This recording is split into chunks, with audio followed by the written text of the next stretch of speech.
Cars.com Auto Review. Hi, I'm Joe Weisenfelder with Cars.com. We're taking our first look at a redesigned Porsche Cayenne SUV.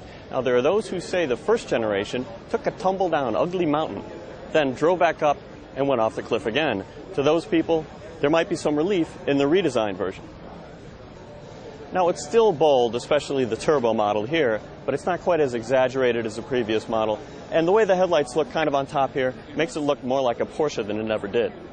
Now, this generation lost about 400 pounds versus the previous one. It might seem they did that by making it smaller because it looks smaller. In actuality, it's almost 2 inches longer. The wheelbase is longer.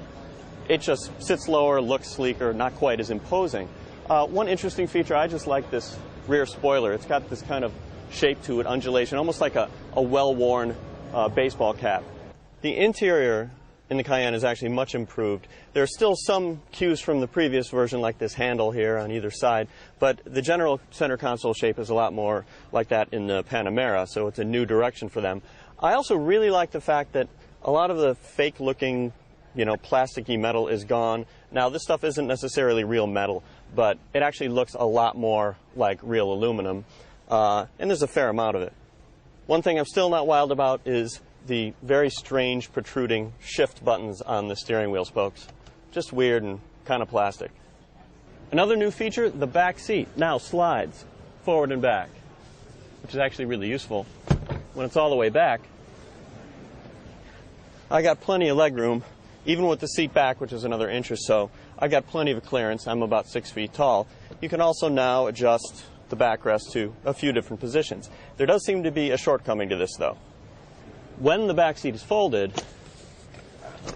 and you slide it forward, which is what you might do to give you some more room, there's a big gap here. The obvious problem here is if you're sliding something large in from the back, it can drop in here. Maybe a piece of furniture, a leg will drop right in there.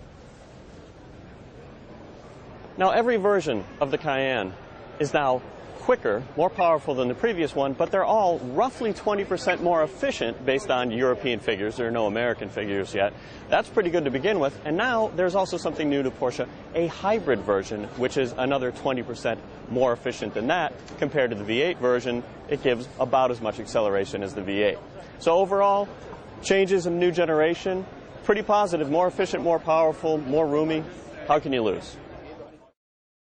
For more car-related news, go to Cars.com or our blog, KickingTires.net.